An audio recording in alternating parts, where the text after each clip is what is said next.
Hello friends, welcome back everyone, welcome to my channel. तो चलिए एक और प्रैक्टिस सेट लगाते हैं मॉडर्न हिस्ट्री का। ठीक है, 3-4 दिन से मॉडर्न हिस्ट्री की वीडियो नहीं आ रही थी, तो इससे पहले हमने 12 प्रैक्टिस सेट लगा लिए थे। अगर किसी ने वो 12 प्रैक्टिस सेट ना देखे हों तो मॉडर्न हिस्ट्री के नाम से प्लेलिस्ट मिल जाएगी, या फिर उन सारी वीडियो का लिंक आपको इसी वीडियो के डिस्क्रिप्शन में लगा दिया जाएगा। ठीक है, और ये हमारा प्रैक्टिस सेट नंबर 13 है मॉडर्न हिस्ट्री का।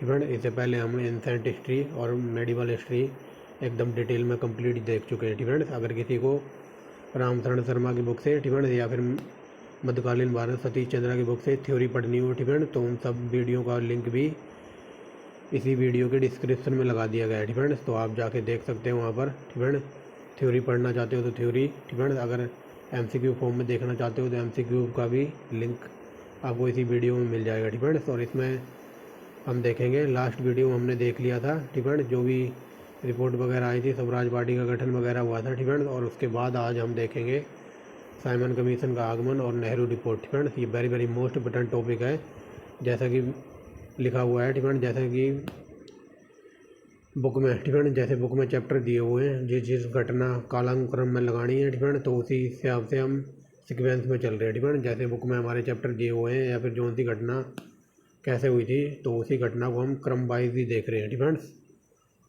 तो चलिए देखते हैं। ठीक है, पहले देखेंगे हम साइमन कमीशन का भारत में आगमन और उसके बाद नेहरू रिपोर्ट। ठीक है, और इसमें हम थोड़ा लंबा चलेंगे। ठीक है, लगभग 170 क्वेश्चन लेकर आया हूँ जो A1 क्वालिटी के, ठीक है, एकदम डीप में डिटेल में। ठीक है, 170 प्लस क्वेश्चन है। ठीक है, तो थोड़ा लंबी वीडियो होगी बट मज़ा आ जाएगा आपको लगा के। ठीक है, अगर इससे पहले 12 प्रैक्टिस सेट ना देखे हो तो जाके देख लीजिए। ठीक है, तो पहला क्वेश्चन देखिए, ये ग्रुप CD का पालतू क्वेश्चन था किसी ज़माने में। ठीक है, पहला क्वेश्चन। ठीक है, पहले क्वेश्चन की बात कर रहा हूँ, ये ग्रुप CD का किसी ज़माने में बहुत ही पालतू क्वेश्चन था। तो चलिए देखिए, भारत में साइमन कमीशन का बहिष्कार या फिर विरोध क्यों किया गया था, तो बताइए। ये हो जाएगा ऑप्शन नंबर बी, इसके सभी सदस्य अंग्रेज थे। ठीक है, इसी वजह से हमारे देश में इसका विरोध हुआ था। ये देख लीजिए आंसर। ठीक है, और ये देखिए क्वेश्चन कई बार घुमा घुमा के पूछा है, तो देखिए कमीशन के आने पर, यानी कि साइमन कमीशन के आने के विरुद्ध, आने के विरोध या फिर विरुद्ध भारतीय जन आंदोलन क्यों हुआ था। ठीक है, तो बताइए। साइमन कमीशन जब हमारे देश में आया था तो उसका आने के विरुद्ध भारतीय जन आंदोलन क्यों हुआ था, तो ये तो लॉलीपॉप क्वेश्चन है, तो ऑप्शन नंबर हो जाएगा सी। ठीक है, ये थोड़ा घुमा कर पूछा है। साइमन कमीशन में कोई भी भारतीय सदस्य नहीं था, इसी वजह से इसका विरोध हो रहा था, ऑप्शन नंबर सी। ठीक है, तीसरा देखिए, तीसरा क्या कहता है। ठीक है, साइमन कमीशन का भारतीय राष्ट्रीय कांग्रेस के द्वारा बहिष्कार किया गया। ठीक है, देखिए क्वेश्चन यहाँ पर घुमा कर पूछा है। ठीक है, ठीक है, यहाँ पर जो जैसे साइमन कमीशन आया था तो भारतीय राष्ट्रीय कांग्रेस ने इसका विरोध किया था या बहिष्कार किया था, तो इनमें से बताना है, इनमें से कौन सा कारण नहीं था इनके विरोध का। ठीक है, इन सारे कारणों में से एक कारण नहीं था, तो वही हमें बताना है। तो चलिए देखिए। ठीक है, तो यहाँ देखिए ऑप्शन नंबर सी को। ठीक है, यह समय से पहले आ गया था। ठीक है, ये कोई बहिष्कार का कारण नहीं था, समय से पहले आ गया था, लेकिन इनका बहिष्कार का कारण क्या था कि इसके सभी 7 सदस्य अंग्रेज थे, ये इसका प्रमुख कारण था। बट यहाँ पूछा है बहिष्कार का कारण कौन सा नहीं था, तो ये समय से पहले आ गया था या यह समय से पहले निर्मित किया गया था। ठीक है, तो यह कोई कारण नहीं था विरोध का। ठीक है, समझ गए होंगे क्या कारण था विरोध का। आगे चलिए सातवां, चौथा नंबर देखिए, किसके सुझावों पर भारतीयों को साइमन कमीशन से बाहर रखा गया था। ठीक है, किसने अपना दिमाग लगाया था, किसने आइडिया दिया था कि भारत को इस साइमन कमीशन में शामिल नहीं करना है। ठीक है, भारतीयों को, तो ऐसा दिमाग लगाया था लॉर्ड इरविन ने। ठीक है, ऑप्शन नंबर डी, इसके कहने पर भारतीयों को शामिल नहीं किया गया था। ठीक है, आगे चलिए, ये कथन कारण वाला क्वेश्चन देखिए। ठीक है, ये UPPSC के फालतू क्वेश्चन बन गए हैं। ठीक है, कथन कारण वाले, तो देखिए साइमन, ठीक है, साइमन क्या बोल रहा हूँ, कांग्रेस के साइमन कमीशन का बहिष्कार किया था। ठीक है, तो ये सही है, कांग्रेस ने साइमन कमीशन का बहिष्कार किया था। पहला तो पढ़ के ही सही लग रहा है। ठीक है, कांग्रेस जैसे ही साइमन कमीशन आया था हमारे इंडिया में, ठीक है, 1927-28 में, ठीक है, तो इसका बहिष्कार किया था कांग्रेस ने, ये पढ़ के ही सही लग रहा है। दूसरा देखिए, दूसरा क्या कहता है, साइमन, ठीक है, साइमन कमीशन में एक भी भारतीय सदस्य नहीं था। ठीक है, और यही इसके बहिष्कार का कारण था, तो ये पढ़ के ही सही लग रहे हैं। ठीक है, तो ऑप्शन नंबर ए देखिए, ए आर दोनों सही है और यहाँ पर व्याख्या भी हो रही है। ठीक है, तो ये ऑप्शन नंबर ए हो जाएगा, ये देख लीजिए आप आंसर। ठीक है, ऑप्शन नंबर ए। ठीक है, देख रहे होगे, आगे देख लीजिए। छठा नंबर क्या कहता है। ठीक है, अगर मेरी आवाज़ किसी को स्लो लग रही है, जो कि आज मैं स्लो बोल रहा हूँ, ठीक है, क्योंकि बारिश हो रही है 2-4 दिन से, और जिसकी वजह से बुखार और जुकाम पूरे अपने चरम सीमा पर पहुँच गया है, और जिसकी वजह से गले में भी काफ़ी प्रॉब्लम आ रही है। फ्रेंड्स एक गोली लेकर बैठा हूँ मोंटी लुकास। फ्रेंड्स अगर एग्जाम में क्वेश्चन आ जाए कि मोंटी लुकास दवा क्या काम करती है, तो गले की खराश वगैरह है उसको मिटाती है मोंटी लुकास। फ्रेंड्स लेकिन कई बार क्वेश्चन ये बन जाता है कि एंटासिड। एंटासिड दवाई कब दी जाती है? जो पेट में एसिडिटी वगैरह हो जाती है तो उसके लिए एंटासिड वगैरह दी जाती है। ये साइंस का क्वेश्चन था फ्रेंड्स। और गले की जलन वगैरह के लिए, खराश वगैरह के लिए मोंटी लुकास। फ्रेंड्स याद रखना। तो चलिए छठा क्वेश्चन देखिए। निम्नलिखित में से कौन सा साइमन कमीशन के संबंध में सही नहीं है? तो यहाँ बताना है निम्नलिखित में से कौन सा साइमन कमीशन के संबंध में सही नहीं है। नीचे दिए हुए कोड के अनुसार सही उत्तर देना है। तो बताइए यहाँ पर कौन सा सही नहीं है? तो चलिए पहला देखिए क्या कहता है। इसकी नियुक्ति 1919 एक्ट के इसकी नियुक्ति 1919 के एक्ट के क्रियान्वयन की पूछताछ के लिए की गई थी। ये वेरी राइट है, पहला सही है। जो इसकी नियुक्ति वगैरह हुई थी, जो 1919 में जो एक्ट वगैरह आया था, तो उसके क्रियान्वयन के लिए, इंक्वायरी के लिए इसकी नियुक्ति की गई थी। ये डेट याद रखना, 1919 वेरी मोस्ट इंपॉर्टेंट है ये डेट भारतीय इतिहास में। 1919 में क्या हुआ था? रॉयलेट एक्ट आया था 1919 में, जलियांवाला बाग हत्याकांड वगैरह हुआ था। और क्या कहते हैं, अगर ये पूछ ले कि 1919 में हमारे देश में वायसराय और वगैरह कौन थे, गवर्नर जनरल वगैरह कौन थे, तो लॉर्ड चैम्सफोर्ड वगैरह का नाम याद रखना। तो चलिए ये पहला सही है। दूसरा देखिए इसके अध्यक्ष। किसके अध्यक्ष? जो साइमन कमीशन के अध्यक्ष की बात हो रही है। तो इनके अध्यक्ष का नाम याद रखना, जॉन साइमन। तो जॉन साइमन इसके कमीशन अध्यक्ष वगैरह थे। इसके अध्यक्ष जॉन साइमन थे, ये भी सही है। तीसरा देखिए उसने संघीय सरकार उसने संघीय प्रकार की सरकार के लिए प्रस्तुति की थी, तो ये सही है। जो ये कह रहे थे उसने संघीय प्रकार की सरकार के लिए प्रस्तुति की थी, ये सही है। चौथा देखिए भारतीय नेताओं ने उसका विरोध भी किया था। तो ये चारों ही कथन पढ़ के सही लग रहे हैं। ये जो 1919 का एक्ट था, तो इसकी इंक्वायरी के लिए बनाया गया था। और इसके अध्यक्ष थे सर जॉन साइमन। और इसने आते ही संघीय सरकार की प्रस्तुति की थी या फिर सुस्तुति की थी। कुछ भी समझ सकते हैं। और भारतीयों ने इसका विरोध किया था, तो ऑप्शन नंबर डी, ये चारों ही सही है। आगे देखिए भारतीय स्वतंत्रता आंदोलन के काल के संदर्भ में नेहरू रिपोर्ट निम्नलिखित में से किस की अनुशंसा की थी? तो नेहरू रिपोर्ट जो आई थी, तो इसने किस चीज़ की अनुशंसा की थी, तो बता सकता है कोई? तो चलिए देखते हैं। ये देखिए पहला क्या लिखा है, भारत में भारत के लिए पूर्ण स्वतंत्रता। तो पूर्ण स्वतंत्रता की बात नहीं हुई थी नेहरू रिपोर्ट में। आगे देखिए दूसरा क्या कहता है। दूसरा कहता है अल्पसंख्यकों हेतु आरक्षित संस्थानों के लिए संयुक्त निर्वाचन क्षेत्र। तो ये बात हुई थी। तीसरा देखिए क्या कहता है, संविधान में भारतीयों के लिए मौलिक अधिकारों का प्रावधान। तो ये दो और तीन सही है। लेकिन जो नेहरू रिपोर्ट थी, तो उसमें भारतीय पूर्ण स्वतंत्रता की कोई बात नहीं थी। यानी कि पहला गलत है। ये देखिए पहला गलत है, यानी कि ये नहीं होगा, ये नहीं होगा और ये नहीं होगा, यानी कि दूसरा तीसरा हमारा आंसर है। आगे चलिए नेहरू रिपोर्ट के संदर्भ में बताना कौन सा कथन सही है। इन कथनों पर विचार करना और यहाँ पर बताना कौन सा कथन सही है। तो चलिए देखिए नेहरू रिपोर्ट में राज्य के धर्मनिरपेक्ष रूप में मूल अधिकार के रूप में दर्जा दिया गया था। और दूसरा क्या कहता है, नेहरू रिपोर्ट ने सिफारिश की थी कि राज्यों का पूर्ण विभाजन भाषाई आधार पर किया जाए। तो ये दोनों पढ़ के सही लग रहे हैं, तो ऑप्शन नंबर हो जाएगा सी। ऑप्शन नंबर सी है, दोनों ही सही है। आगे देखिए क्या कहता है, निम्नलिखित में से कौन सी नेहरू रिपोर्ट की अनुशंसा नहीं थी? तो ये पृथक निर्वाचन मंडल की कोई बात नहीं हुई थी नेहरू रिपोर्ट में। आगे चलिए ये लॉलीपॉप क्वेश्चन है। और वेरी मोस्ट इंपॉर्टेंट है। साइमन कमीशन भारत में कब आया? तो ये 1928 में। ऐसे क्वेश्चन ग्रुप CD में पहले बहुत बार पूछे गए और आज भी पूछ लिए जाते हैं। साइमन कमीशन नियुक्त हुआ था, तो ये 1927 में इसकी नियुक्ति हुई थी और 1928 में ये हमारे देश में झकमराने के लिए आ गया था। आगे चलिए निम्नलिखित साइमन कमीशन के सदस्य। साइमन कमीशन के सदस्यों में से कौन उदारवादी था? जो साइमन कमीशन के जो सदस्य वगैरह थे, तो उनमें उदारवादी कौन था? तो उदारवादी इनका जो अध्यक्ष था ना, सर जॉन साइमन, ये उदारवादी था।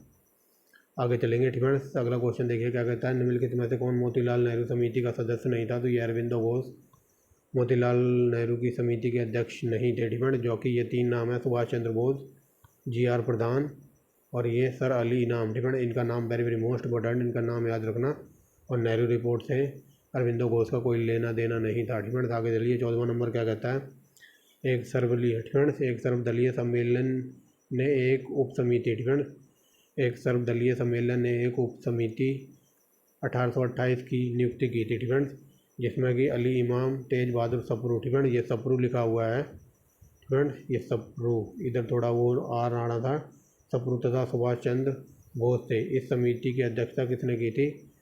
ठीक है, तो ये पूछा जा रहा है जो उप समिति बनाई गई थी 1928 में। ठीक है, और उसमें कौन कौन थे? अली इमाम, तेज बहादुर सप्रू, सुभाष चंद्र बोस थे। तो इस समिति की अध्यक्षता कौन कर रहा था? तो इस समिति की अध्यक्षता कर रहे थे मोतीलाल नेहरू। ठीक है, यानी कि जवाहरलाल नेहरू के फादर। ठीक है, नेहरू रिपोर्ट तैयार की थी तो ये इनके फादर ने, मोतीलाल नेहरू ने। ठीक है, आगे देखिए, निम्नलिखित में से किसने सर्वप्रथम भारत के लिए औपनिवेशिक स्वराज की मांग रखी थी? तो ये तेज बहादुर सप्रू और जयकर ने। ठीक है, तेज बहादुर सप्रू और जयकर ने औपनिवेशिक भारत की मांग रखी थी। आगे चलिए, साइमन कमीशन की सिफारिशों के संदर्भ में निम्नलिखित में से कौन सा कथन सही है? ठीक है, तो बताना इनमें से कौन सा कथन सही है। तो सीधा सही पर ही चलते हैं। ठीक है, ऑप्शन नंबर देखिए, इसमें ए। ठीक है, इसमें प्रांतों में द्वैध शासन के उत्तरदायी सरकार द्वारा प्रतिस्थापित करने की संस्तुति की थी। ठीक है, यानी कि ये क्वेश्चन कहना चाहता है कि साइमन कमीशन के बारे में कौन सा कथन सही है। तो इसने जो प्रांतियों में द्वैध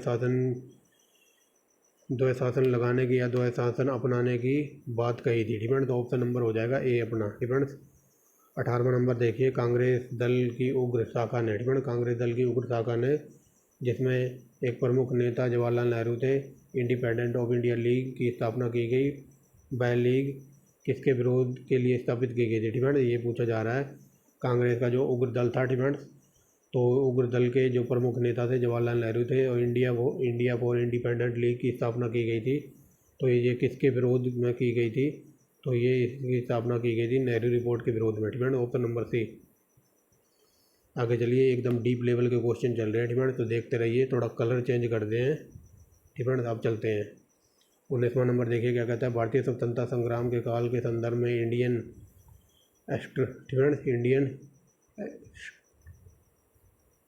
ठीक है, तो चलिए ब्रेक के बाद स्वागत है। ठीक है, कहाँ थे हम? 19 नंबर पे थे ना। तो 19 नंबर देखिए क्या कहता है। ठीक है, भारतीय राष्ट्रीय स्वतंत्रता काल के संदर्भ में इंडियन स्टैचुटरी कमीशन को आमतौर पर किस नाम से जाना जाता था? ठीक है, तो बताइए, इंडियन स्टैचुटरी कमीशन को किस नाम से जानते थे? तो इसको साइमन कमीशन कहते थे। ठीक है, वेरी वेरी मोस्ट इंपॉर्टेंट है ये, इस पर लगा लो, वेरी वेरी मोस्ट इंपॉर्टेंट। ये SSC का किसी ज़माने में फालतू क्वेश्चन था। ठीक है, आज भी पूछ लेते हैं इसको कि किसने कहा था, मेरी पीठ पर किया जाने वाला प्रत्येक बार ब्रिटिश प्रहार, ठीक है, ब्रिटिश साम्राज्य के कफन या फिर दफन या फिर इनके ताबूत की कील साबित होगा। ठीक है, तो ऐसा कहा था, किसने कहा था? ये लाला लाजपत राय ने कहा था। ये साइमन कमीशन का विरोध कर रहे थे तो इनके ऊपर लाठीचार्ज हो गया था, इनके सर में गहरी चोटें वगैरह आई थी। ठीक है, तो मरने से पहले इन्होंने कहा था कि मेरी पीठ पर किया जाने वाला बार ब्रिटिश साम्राज्य की ताबूत की कील साबित होगा। ठीक है, ताबूत कह लो या साम्राज्य कह लो या फिर ये कह लो कफन। ठीक है, तो ऐसा कहा था लाला लाजपत राय ने। आगे चलिए। ठीक है, 21वां नंबर क्या कहते हैं देखिए, लाला लाजपत राय घातक रूप से घायल हो गए थे। क्यों? क्योंकि साइमन कमीशन में विरोध प्रदर्शन कर रहे थे, इस वजह से यहाँ पर लाठीचार्ज हो गया था। आगे देखिए, यह कटाक्ष की भारतीयभाषी। ठीक है, यह कटाक्ष की भारतभाषी किसी संविधान पर एकमत होने में असमर्थ है। तो ये किसने कहा था? तो ये कहा था बिंकेन हेड ने। ठीक है, बिंकेन हेड ने कहा था कि भारतवासी मतलब किसी भी संविधान में एक मत नहीं हो सकते। ठीक है, आगे चलिए, अगला क्या कहता है। ठीक है, साइमन गो बैक का नारा दिया था, तो ये मोहम्मद मेहर अली ने। ठीक है, क्या बोल रहा हूँ, यूसुफ मेहर अली ने दिया था। ठीक है, साइमन गो बैक का नारा दिया था किसने? यूसुफ मेहर अली ने। ठीक है, आगे चलिए, नेहरू रिपोर्ट द्वारा अनुमोदित स्वतंत्र उपनिवेश विचार का निम्नलिखित में से किसने विरोध किया था? तो ये सुभाष चंद्र बोस ने विरोध किया था इनका। ठीक है, आगे देखिए, साइमन कमीशन भारत में किस उद्देश्य से भेजा गया था? ये वेरी वेरी मोस्ट इंपॉर्टेंट है, ये ऑप्शन नंबर डी हो जाएगा। अंग्रेजों द्वारा भारत में अंग्रेजों द्वारा भारत में एक उत्तरदायी सरकार के गठन की अवधारणा प्रकट करने के लिए साइमन कमीशन को भेजा गया था। ठीक है, यानी कि भारत में एक उत्तरदायी सरकार का गठन करने की अवधारणा से या फिर ये उत्तरदायी सरकार का गठन करने के लिए प्रस्ताव लेकर आया था। ठीक है, कुछ भी समझ लो बट याद कर लो। 26वां देखिए क्या कहता है, फरवरी 1928 में आयोजित सर्वदलीय सम्मेलन के अध्यक्ष कौन थे? तो बताइए, जो 1928 में सर्वदलीय सम्मेलन हुआ था तो वहाँ पर अध्यक्षता कौन कर रहा था? तो बताइए, ये कर रहे थे डॉक्टर M.N.A. अंसारी। ठीक है, ऑप्शन नंबर बी है, ये देखिए। ठीक है, यहाँ पर नेहरू रिपोर्ट और वो क्या कहते हैं, नेहरू रिपोर्ट और साइमन कमीशन खत्म होता है। अब हम देखेंगे कांग्रेस का लाहौर अधिवेशन, ये वेरी वेरी मोस्ट इंपोर्टेंट है। ठीक है, ये 1928 की घटना थी, क्या कहते हैं, नेहरू रिपोर्ट वगैरह, और ये साइमन कमीशन 1928 में आए थे और 1929 में हुआ था। क्या 1929 में क्या हुआ था? तो 1929 में हुआ था कांग्रेस का लाहौर अधिवेशन यहाँ पर। ठीक है, अब हम इसको देखेंगे। ठीक है, ये छोटे मोटे जो अधिवेशन वगैरह हैं यहाँ सब हम यही पढ़ेंगे। ठीक है, तो चलिए देखिए, पहला क्वेश्चन क्या कहता है, निम्नलिखित में से, ठीक है, निम्नलिखित में से कौन भारतीय राष्ट्रीय कांग्रेस का अध्यक्ष था जब पूर्ण स्वराज की प्राप्ति की मांग की थी या फिर पूर्ण स्वराज पारित हुआ था? तो ये जवाहरलाल नेहरू थे। ठीक है, भारतीय राष्ट्रीय कांग्रेस के ये नेहरू जी अध्यक्ष थे। ठीक है, कहाँ के? तो 1928 में 1929 में जो अधिवेशन होता है लाहौर का। ठीक है, या फिर इन्होंने अध्यक्षता की थी। ठीक है, यहाँ से जब भी क्वेश्चन बनेगा, ठीक है, 1928 के लाहौर अधिवेशन से जब भी क्वेश्चन बनेगा 1929 के लाहौर अधिवेशन से, तो नेहरू जी के ऊपर ही बनेगा और बनते आए हैं। ठीक है, देखिए दूसरा क्वेश्चन कैसे घुमा के पूछा है, कांग्रेस के 1929 के लाहौर अधिवेशन में कांग्रेस का लक्ष्य पूर्ण स्वराज किसके द्वारा घोषित किया गया था? तो ये देखिए क्वेश्चन ऐसे ही बना है, जवाहरलाल नेहरू के द्वारा। आगे देखिए तीसरा क्वेश्चन क्या कहता है, भारतीय राष्ट्रीय कांग्रेस का वह अधिवेशन जिसमें संपूर्ण स्वाधीनता की शपथ ली गई थी। ठीक है, संपूर्ण स्वाधीनता यानी कि वो था लाहौर अधिवेशन 1929। ठीक है, ये देखिए क्वेश्चन घुमा फिरा के यहीं से पूछता है।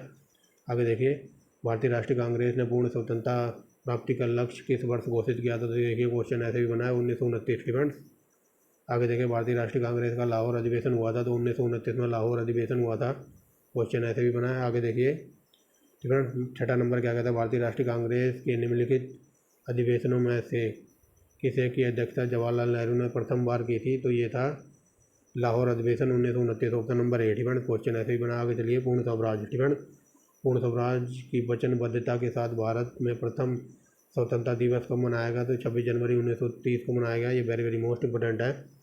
आगे देखिए क्या कहता है, भारतीय राष्ट्रीय कांग्रेस 26 जनवरी को प्रथम स्वाधीनता दिवस मनाया गया था तो 1930 को। ठीक है, 26 जनवरी और 1930 यहाँ पर है। ठीक है, तो 26 जनवरी 1930 को मनाया गया था, ऐसे याद रख सकते हैं।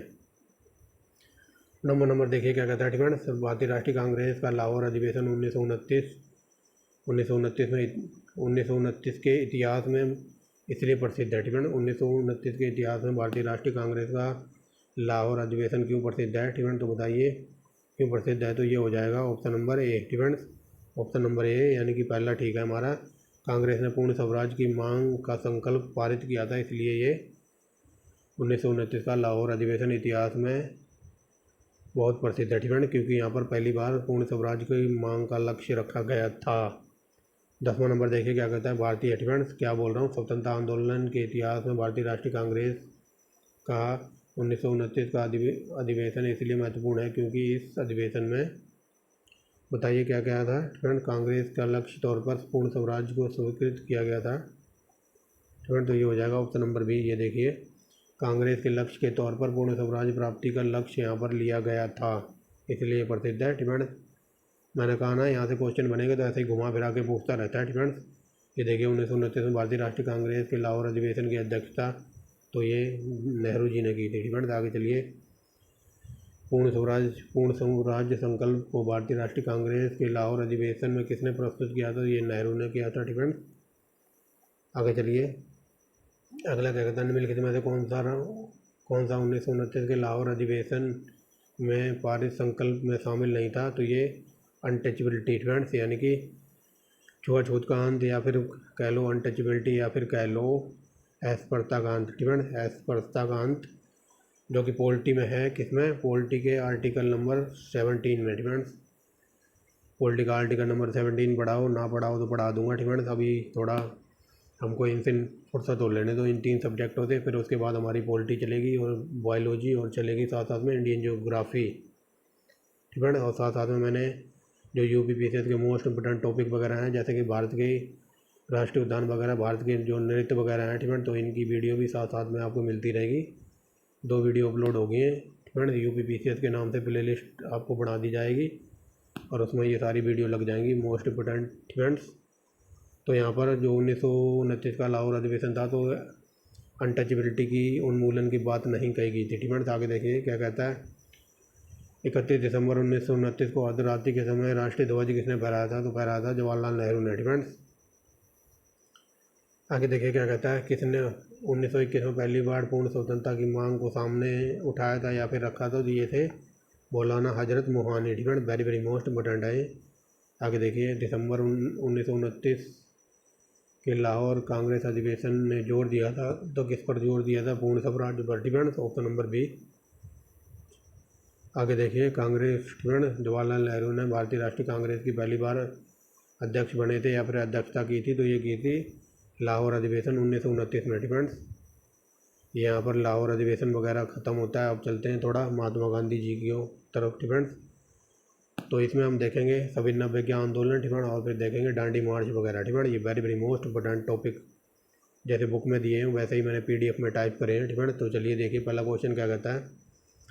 सविनय अवज्ञा आंदोलन के संबंध में निम्नलिखित कथनों पर विचार कीजिए और यहाँ पर बताना है कौन सा कथन सही है, ठीक है। तो चलिए देखिए, वेरी वेरी मोस्ट इम्पोर्टेंट है, ठीक है।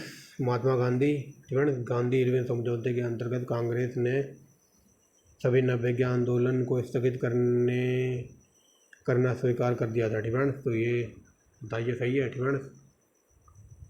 तो ये सही है, ठीक है, पहला सही है, क्योंकि जब भारतीय क्या कहते हैं गांधी इरविन समझौता हुआ था, ठीक है, तो गांधी इरविन समझौते के अंतर्गत कांग्रेस ने सविनय अवज्ञा आंदोलन को टालने का या फिर स्थगित करने का या फिर रद्द करने का प्रस्ताव स्वीकार कर लिया था, ठीक है।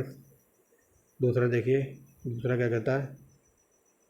गांधी, ठीक है, गांधी इरविन समझौते के अंतर्गत सरकार ने उन सभी राजनीतिक कैदियों को जो हिंसा के लिए सिद्ध दोष थे, ठीक है, सिद्ध दोष नहीं थे, ठीक है, यानी कि जो सभी कैदी वगैरह थे, जो राष्ट्रीय राजनीतिक कैदियों को जो हिंसा के सिद्ध दोष नहीं थे, मुक्त करने का आह्वान किया, ठीक है।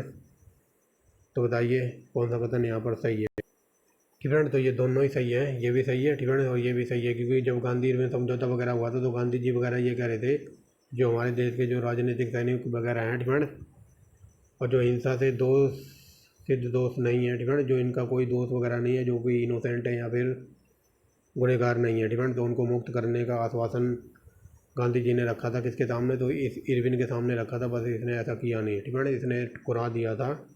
अगर ये प्रस्ताव पारित हो जाता तो भगत सिंह को फांसी ना होती, ठीक है। तो ये दोनों ही सही हैं, ठीक है, ये देख लीजिए ऑप्शन नंबर। अब चलिए, ये very very most important question है, और ये ऐसा क्वेश्चन है, ये UPPCS से लेकर UPSC या फिर ग्रुप D तक में पूछा हुआ है, ठीक है। आगे चलिए, गांधी, ठीक है, क्या बोल रहा हूँ, गांधी ने दांडी मार्च यात्रा कहाँ कब प्रारंभ की, तो 12 मार्च 1930, ठीक है। आगे देखिए, अगला क्या कहता है। सविनय अवज्ञा आंदोलन के रूप में गांधी जी ने दांडी मार्च, तो ये 12 मार्च 1930 को स्टार्ट की थी। आगे चलिए, ठीक है, क्या कहता है। गांधी जी ने दांडी मार्च यात्रा प्रारंभ की थी साबरमती से, ठीक है, वेरी वेरी मोस्ट इंपोर्टेंट। आगे देखिए, दांडी मार्च कहाँ से प्रारंभ हुई थी, तो अहमदाबाद साबरमती नदी के किनारे साबरमती से, ठीक है। आगे चलिए, क्या कहता है। गांधी जी ने, ठीक है, ये वेरी वेरी मोस्ट इंपोर्टेंट है। 2-4 दिन पहले जब मैंने PDF कराई थी गांधी जी की, तो मैंने बताया था ना, गांधी जी के साथ एक विदेशी पत्रकार था, तो उसका नाम था बेब मिलर, और इसी को बेब मिलर को महात्मा गांधी ने साबरमती आश्रम में ठहराया था, ठीक है। ये very very most important question है। अगर ये पूछ ले बेब मिलर कहाँ का था, तो कोई बता सकता है कहाँ का था, ठीक है। ये था USA का, ठीक है, ये USA का एक पत्रकार था जो कि महात्मा गांधी जी के साथ दांडी मार्च यात्रा के समय साथ में था, और इसको महात्मा जी गांधी ने ठहराया था अपने साबरमती आश्रम में। ये वेरी वेरी मोस्ट इंपोर्टेंट है। ये देखिए, क्वेश्चन ऐसे भी बना है। निम्नलिखित में से कौन दांडी मार्च में महात्मा गांधी के साथ था, तो ये थे बेब मिलर, ठीक है। ऐसे क्वेश्चन मैंने बताया था। आगे देखिए, ये क्वेश्चन ऐसे ही बना। उस विदेशी पत्रकार का नाम बताइए जिसने दर्शना साल्ट वृक्ष नामक सत्याग्रह के बारे में समाचार दिया था, तो ये था बेब मिलर, ठीक है। ये क्वेश्चन डीप लेवल का है, बट आपको याद करना है गांधी की यात्रा के संबंधित डांडी जिला कहाँ पर है डिपेंड। तो डांडी जिले की लोकेशन पूछ रहे हैं यहाँ पर डिपेंड। महात्मा गांधी की जो यात्रा से संबंधित डांडी किस जिले में पड़ता है, तो डांडी पड़ता था नौसारी जिले में डिपेंड, नौसारी जिला। ये देखिए ऐसे भी क्वेश्चन बना। 10वां नंबर क्या कहता है, डांडी डिपेंड। डांडी जहाँ महात्मा गांधी ने अपनी 240 मील की पैदल यात्रा समाप्त किया, तो ये किस जनपद में पड़ता है डिपेंड। तो सिंपल वे में समझ लो, ये क्वेश्चन ये पूछ रहा है कि डांडी किस जनपद में पड़ता था, तो ये डांडी पड़ता था नौसारी जिले में डिपेंड्स। आगे चलिए, ऐतिहासिक डांडी मार्च का संबंध किससे था, तो ये था नमक कानून के तोड़ने से डिपेंड्स।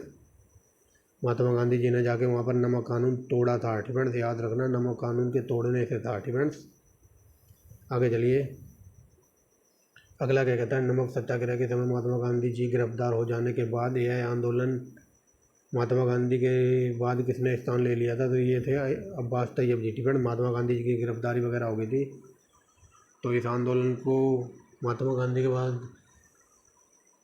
महात्मा गांधी के स्थान पर कौन आ गया था, या फिर महात्मा गांधी के बाद इस आंदोलन को आगे किसने बढ़ाया था, तो अब्बास तैयब जी ने डिपेंड। ये क्वेश्चन कई बार घुमा फिरा के पूछ रहे थे। आगे देखिए, यहाँ पर देखिए क्वेश्चन वही है बट पूछने का तरीका अलग है डिपेंड। देखिए क्या कहता है, क्वेश्चन कहता है नमक सत्याग्रह के समय महात्मा गांधी जी कैद कर लिए गए, उस समय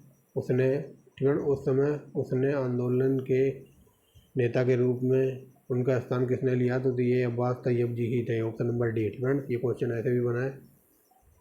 आगे देखिए क्या कहता है डिपेंड, भारतीय स्वाधीनता संघर्ष के दौरान रेडेस के नाम से भी पहचाने जाने वाले खुदाई खिदमतगार का आह्वान कीजिए डिपेंड। ये A1 क्वालिटी के बंदे थे, तो ये देखिए option number D depend. Option number D देखिए, कुछ भी ना पता होना तो आप यहाँ से पकड़ सकते हैं खुदाई खिदमतगार वगैरह कौन थे ये डिपेंड। तो ये देखिए, ये पठान क्षेत्र राष्ट्रवादी एकता और उपनिवेशवाद के विरुद्ध संघर्ष था डिपेंड। ये वेरी वेरी मोस्ट इम्पोर्टेंट है डिपेंड। तो चलिए देखिए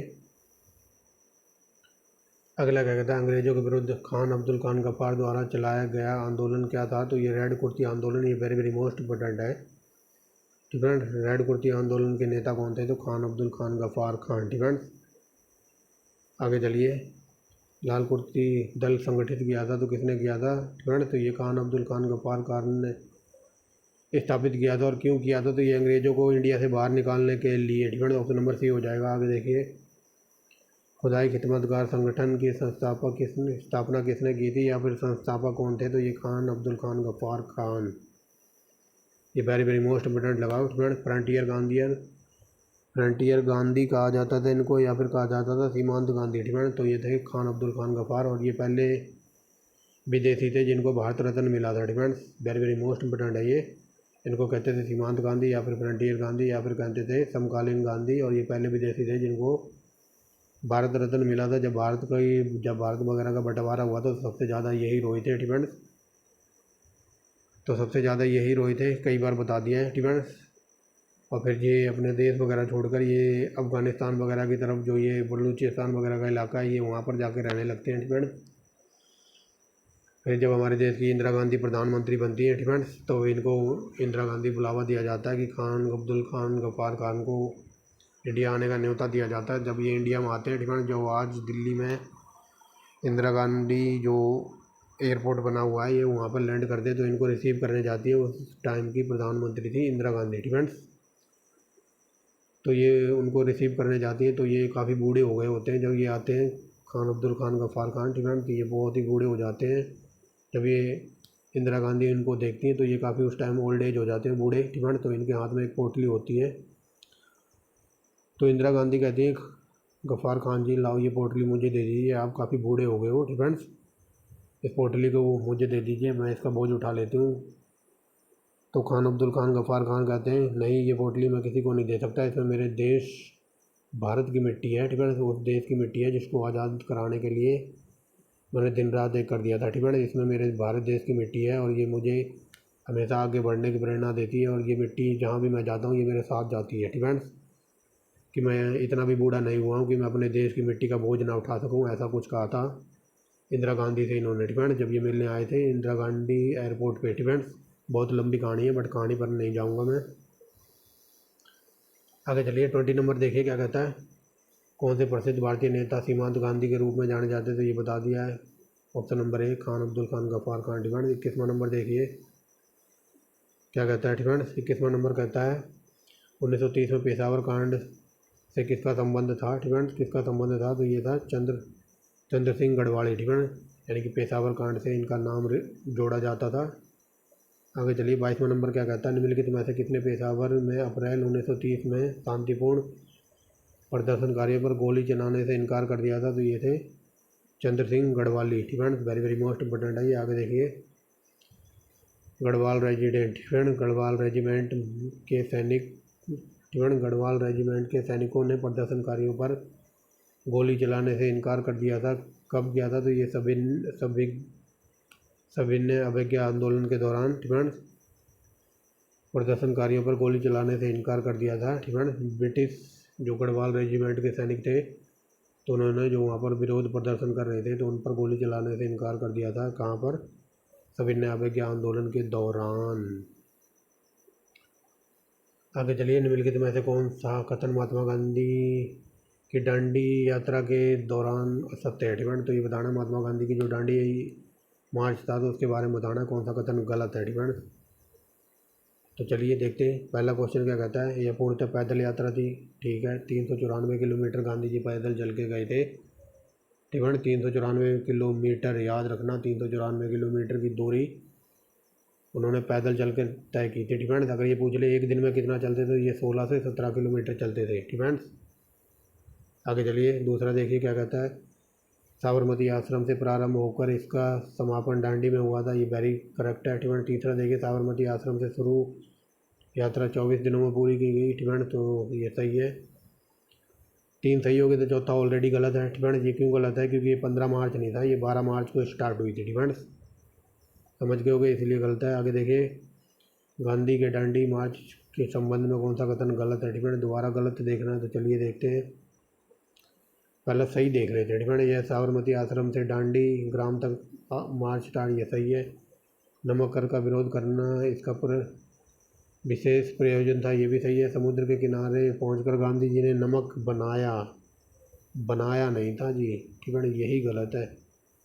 बनाने का उनका कोई उद्देश्य नहीं था, उन्होंने नमक कानून तोड़ा था डिपेंड। यहाँ लिखा बनाया डिपेंड, बनाया नहीं था। और कई बार साइंस में ये पूछ लेता कि नमक का सूत्र क्या है, तो NaCl डिपेंड, NaCl याद रखना।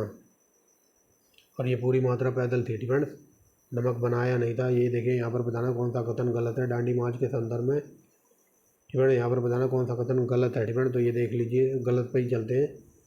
समुद्र के किनारे पहुंचकर महात्मा गांधी जी ने नमक बनाया नहीं था डिपेंड, नमक बनाया नहीं था, ये नॉनसेंस स्टेटमेंट है। उन्होंने नमक कानून को तोड़ा था, ना कि नमक बनाया था डिपेंड। आगे देखिए ये कथन कारण वाले UPPCS के पालतू क्वेश्चन है डिपेंड। तो चलिए गांधी जी ने दांडी मार्च किया था, ये पढ़ने से ही सही लग रहा है। कारण क्या कहता है डिपेंड। कारण कहता है वे भारत की गरीब जनता को निःशुल्क यानी कि फ्री में नमक दिलवाना चाहते थे, तो ये तो नॉन सेंस स्टेटमेंट लिखी हुई है डिपेंड से। तो देखिए एस सही है, आर गलत है डिपेंड, नॉन सेंस स्टेटमेंट। आगे देखिए महात्मा गांधी द्वारा नमक आंदोलन वर्ष 1930 में चलाया गया था, ये सही है। ये कथन कारण वाला ही है डिपेंड। और कारण देखिए क्या कहता है, महात्मा गांधी का उद्देश्य कि गरीबों को नमक मुफ्त में मिल जाए डिपेंड, तो ये अगेन नॉन सेंस स्टेटमेंट है, ये सही है, लेकिन आर गलत है डिपेंड। कुछ ऐसे लॉलीपॉप क्वेश्चन भी डाल लिए मैंने PDF में डिपेंड, तो आप बस देखते रहिए और जुड़े रहिए लास्ट तक, मज़ा आ जाएगा आपको। आगे चलिए डिपेंड। महात्मा गांधी दर्शना नामक गोदाम पर कांग्रेस कार्यकर्ताओं के धावे के समय कहाँ थे, तो ये एयर जमील में थे डिपेंड।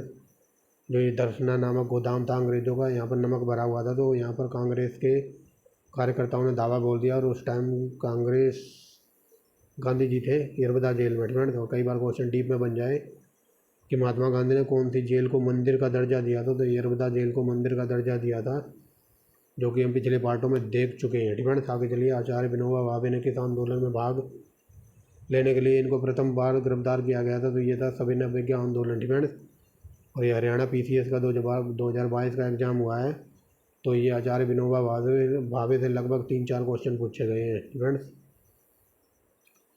आगे देखिए क्या कहता है। शक्ति के विरुद्ध अधिकार की इस लड़ाई में मैं ईश्वर की सहानुभूति चाहता हूँ। तो ऐसा तो सिर्फ गांधी जी कह सकते थे। दांडी मार्च की यात्रा के समय ये शब्द उन्होंने कहे थे। आगे चलिए अगला क्या कहता है स्टूडेंट। 32वां नंबर देखिए। निम्नलिखित प्रांतों में से किस प्रांत में सत्याग्रहियों की संख्या महात्मा गांधी जी के साथ दांडी मार्च यात्रा के समय सबसे ज़्यादा थी। तो ये गुजरात के लोग सबसे ज़्यादा दांडी मार्च यात्रा के दौरान महात्मा गांधी जी को सपोर्ट करने के लिए पहुंचे थे। आगे चलिए 35वां नंबर देखिए। सविनय अवज्ञा आंदोलन की असफलता के बाद गांधी जी ने महत्व दिया। ठीक है, ये जी ने महत्व दिया था। तो ये संरचनात्मक कार्यक्रम पर इन्होंने ज़्यादा जोर दिया था। आगे देखिए 34 नंबर क्या कहता है। महात्मा गांधी ने दांडी यात्रा की आदर्श वाक्य के साथ स्टार्ट की थी। तो इन्होंने स्टार्ट की थी अंत तक लड़ो। ठीक है, और ये ऐसा क्वेश्चन है जो शायद आपने पहली बार सुना हो। 35 नंबर देखिए। 1930 में सवैया आंदोलन निम्न उद्देश्यों के लिए प्रारंभ किया गया था। तो ब्रिटिश सरकार के प्रति असहयोग के कारण इसको चलाया गया था। ठीक है, आगे देखिए। घुटने टेक कर मैंने रोटी मांगी है और इसके बदले मुझे पत्थर मिला। तो ये दांडी मार्च की यात्रा के समय कहा गया था। ठीक है, घुटने टेक कर मैंने रोटी मांगी थी और उसके बदले मुझे पत्थर मिला था। तो ये कथन दांडी मार्च यात्रा के दौरान गांधी जी ने कहा था। ठीक है, याद रखना। आगे चलिए। किस कांग्रेस सत्र में कार्यकारी कमेटी को सविनय अवज्ञा आंदोलन प्रारंभ करने का अधिकार मिला था। तो बताइए कौन सी कार्यकारी समिति थी। तो ये थी लाहौर सत्र में। ठीक है, लाहौर सत्र में इनको सविनय अवज्ञा आंदोलन करने का अधिकार मिला था। आगे देखिए। भारतीय इतिहास में 6 अप्रैल 1930 जानी जाती है। तो किस लिए जानी जाती है। तो option number D, Mahatma Gandhi द्वारा दांडी मार्च के लिए जानी जाती है। 6 अप्रैल 1930 यानी कि दांडी मार्च यहाँ पर समाप्त हो गया था इस दिन। आगे चलिए। ठीक है, 12 मार्च को स्टार्ट हुआ था, 6 अप्रैल को इन्होंने पूरा कर दिया था। आगे देखिए। गांधी ने दांडी समुद्र तट पर नमक कानून का उल्लंघन किया था। तो कब किया था। तो ये बताइए 6 अप्रैल। ठीक है, 6 अप्रैल को ये वहाँ पहुँच गए थे। ये देखिए 6 अप्रैल। 40 नंबर देखिए क्या कहता है। दांडी यात्रा के साथ निम्नलिखित में से क्या प्रारंभ हुआ था। तो ये हुआ था सविनय अवज्ञा आंदोलन। ठीक है, आगे चलिए। 40 नंबर देखिए क्या कहता है। मद्य निषेध किसका प्रमुख मुद्दा था। तो ये था सविनय अवज्ञा आंदोलन का। ठीक है, 42 नंबर देखिए क्या कहता है। निम्नलिखित में से किसने गांधी जी के नमक आंदोलन में भाग लिया था। तो ये थे सरोजिनी नायडू, राजकुमारी अमृता कौर या फिर अमृत कौर, कमला देवी चट्टोपाध्याय। ठीक है, तो ये तीनों थे। ठीक है, ये तीनों लेडीज वगैरह थी जो गांधी जी के साथ थी दांडी मार्च यात्रा के समय। ठीक है, आगे चलिए। 43 नंबर देखिए क्या कहता है। इनमें से किसने अप्रैल 1930 में नमक कानून तोड़ने के लिए, ठीक है, नमक कानून तोड़ने के लिए तंजौर के तट पर एक अभियान संगठित किया था। तो अभियान संगठित किया था सी राजगोपालाचारी, ऑप्शन नंबर बी। आगे देखिए। नमक सत्याग्रह क्या है। तो ये अब आप बता सकते हो देख के। ठीक है, क्या है। तो ये हो जाएगा ऑप्शन नंबर बी। ठीक है, नमक सत्याग्रह ने सरकार को दिखा दिया कि भारतीय अनुचित कानूनों को तोड़ भी देंगे। ठीक है, जो नमक सत्याग्रह वगैरह था। ठीक है, यहाँ से पढ़िए। नमक सत्याग्रह ने, ठीक है, ने यहाँ पर है। नमक सत्याग्रह ने सरकार को दिखा दिया कि भारतीय अनुसूचित कानूनों को तोड़ भी सकते हैं या फिर तोड़ देंगे। 45 नंबर देखिए क्या कहता है। सविनय अवज्ञा आंदोलन के संबंध में निम्नलिखित में से कौन सा कथन सही है। ठीक है, तो हमारे सही पे दिखाना है। तो चलिए देखिए। तो ऑप्शन नंबर हो जाएगा यहाँ पर बी। ठीक है, गांधी इरविन समझौते के अधीन कांग्रेस सविनय अवज्ञा आंदोलन छोड़ने पर सहमत हो गई थी। ठीक है, जो गांधी इरविन समझौता वगैरह हुआ था तो यहाँ पर कांग्रेस ने कहा था हम जो सविनय अवज्ञा आंदोलन है तो इसको हम रद्द कर देंगे या फिर छोड़ देंगे। ठीक है, ये क्वेश्चन शायद पहले भी देख चुके हैं हम। ठीक है, अब चलते हैं गांधी इरविन समझौते पर। ठीक है, यहाँ पर नमक वगैरह कानून समाप्त हो गया यानी कि दांडी मार्च समाप्त हो गया गांधी जी का। थोड़ा पानी पी लूँ मैं भी और आप भी पी लीजिए। 30 सेकंड है आपके पास। तो चलिए ब्रेक के बाद स्वागत है। ठीक है, पानी वानी रख के बैठा करो, क्योंकि अपना डाटा चल रहा है एकदम डीप में और बड़ी बड़ी वीडियो आती हैं। अगर डीप में पढ़ोगे तो बड़ी वीडियो बनेंगी ही डिपेंड्स, तो इसलिए पानी वानी पीते रहो फ्रेंड्स। तो चलिए देखते हैं फ्रेंड्स। अब हम देखेंगे गांधी इरविन समझौता को फ्रेंड्स, और हमारा प्राइम टारगेट मैं बता चुका हूँ स्टेट PCS वगैरह है फ्रेंड्स। तो चलिए, निम्नलिखित में से किस गोल में सम्मेलन में भारतीय राष्ट्रीय कांग्रेस के प्रतिनिधि ने प्रथम बार भाग लिया था फ्रेंड्स। तो बताइए कांग्रेस का कौन सा प्रतिनिधि था जिसने प्रथम बार भाग लिया था, या फिर किस अधिवेशन में लिया था, तो बताइए। तो ये लिया था, बताइए, तृतीय गोलमेज सम्मेलन में फ्रेंड्स। तृतीय गोलमेज सम्मेलन में कांग्रेस के प्रतिनिधि ने भाग लिया था फ्रेंड्स। यहाँ पर ये पूछा है और ये वेरी वेरी मोस्ट इम्पोर्टेंट है फ्रेंड्स।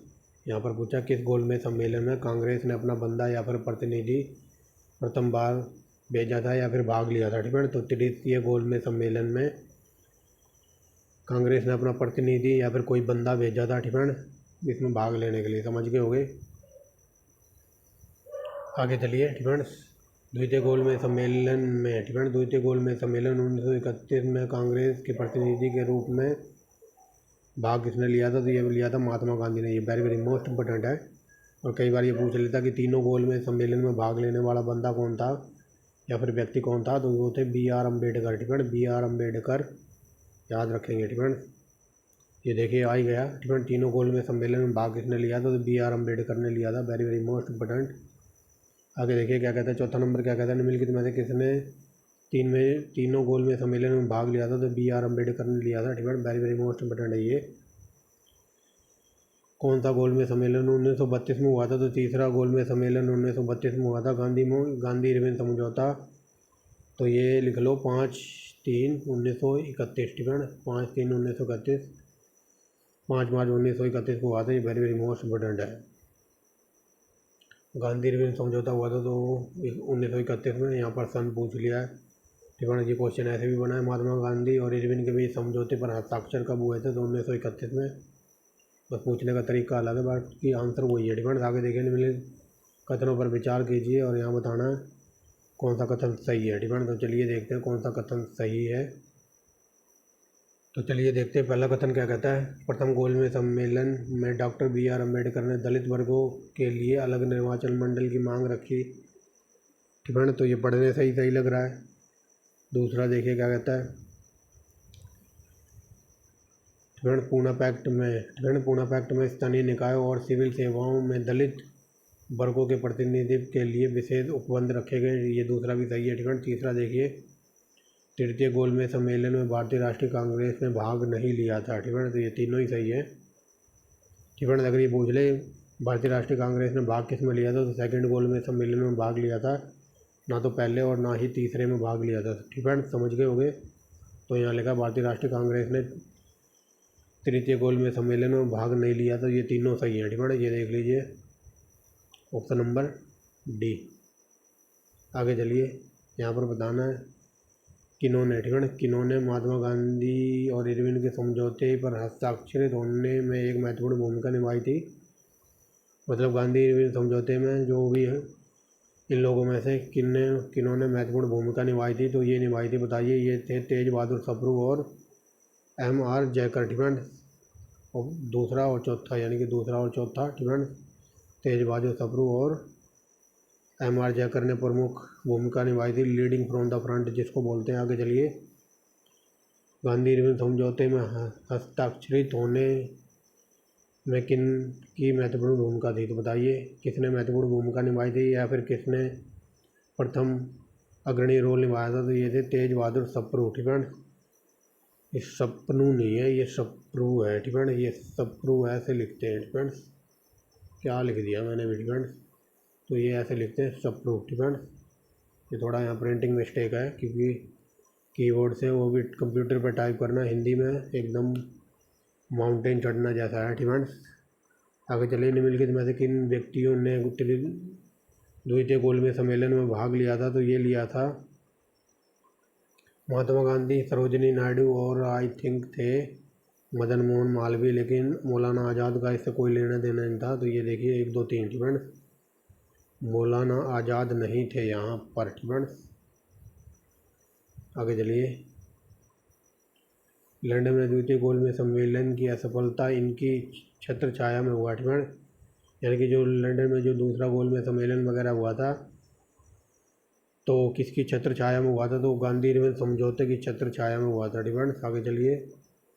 क्या कहता है, महात्मा गांधी ने जब द्वितीय गोलमेज सम्मेलन में भाग लेने के लिए लंदन में गए थे तो कहाँ ठहरे थे, तो ये ठहरे थे किंग्सले पैलेस में। ये वही पैलेस है जहाँ पर उधम सिंह ने जाकर जनरल डायर को मारा था। ठीक है, 15वां नंबर देखिए।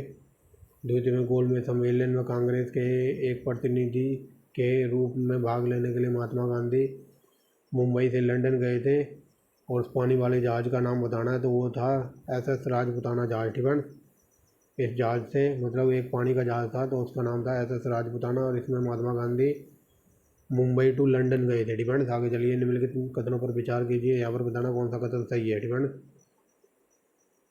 तो चलिए देखिए। ठीक है, नवंबर 1930 में प्रथम गोलमेज सम्मेलन कॉन्फ्रेंस में कांग्रेस का कोई प्रतिनिधि शामिल नहीं हुआ। ठीक है, तो ये वेरी वेरी मोस्ट इम्पोर्टेंट है। मैंने बताया ना कि ना तो प्रथम गोलमेज सम्मेलन में ना ही तीसरे में कांग्रेस का कोई बंदा गया था, तो ये सही है, पढ़ने से ही सही लग रहा है। आगे देखिए। सितंबर टू दिसंबर। ठीक है, सितंबर टू दिसंबर 1931 में हुई द्वितीय गोलमेज सम्मेलन या फिर कॉन्फ्रेंस में महात्मा गांधी कांग्रेस के एकमात्र चुने हुए प्रतिनिधि के रूप में शामिल हुए थे। ये दोनों सही लग रहे हैं पढ़ के। ठीक है, ये दोनों ही सही हैं।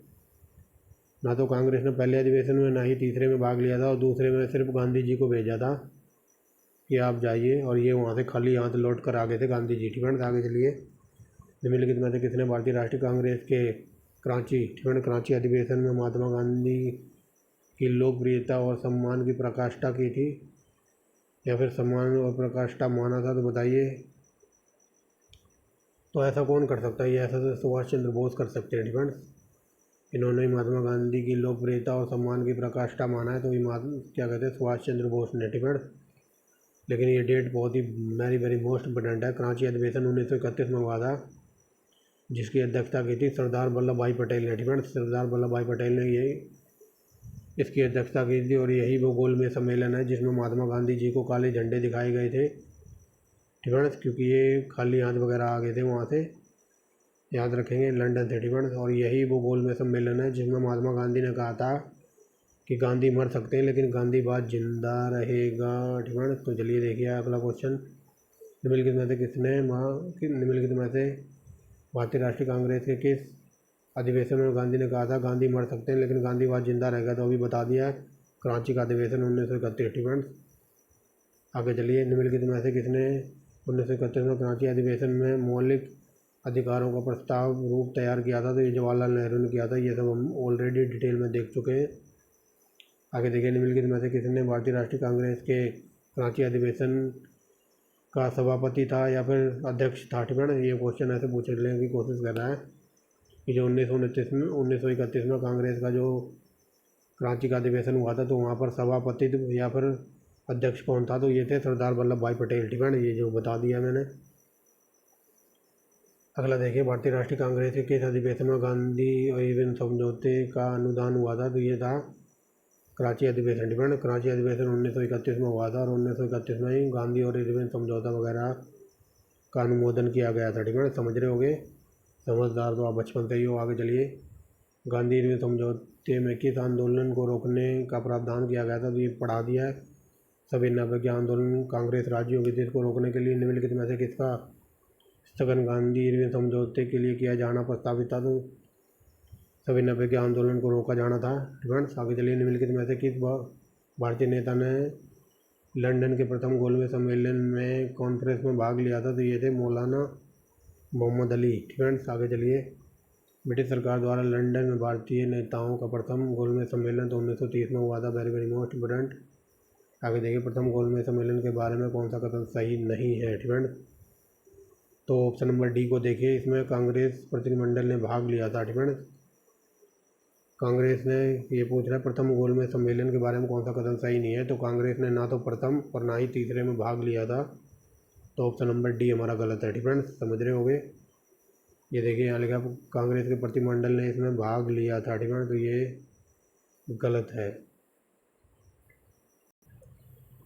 आगे देखिए क्या कहता है 27वां नंबर क्या कहता है। ठीक है, थोड़ा छोटा करना पड़ेगा, दिखाई दे रहा होगा। ठीक है, अब देख लीजिए, अब तो ज़रूर दिखाई दे रहा होगा। ठीक है, 27वां नंबर देखिए क्या कहता है 1930 टू 32। ठीक है, यानी कि 1930 से 32 की अवधि में भारत और ब्रिटेन में राजनेताओं की लंदन में बैठक हुई। ठीक है, सिंपल वे में समझिए, ये जो राम कथा हुई है, ठीक है, इसको भूल जाइए।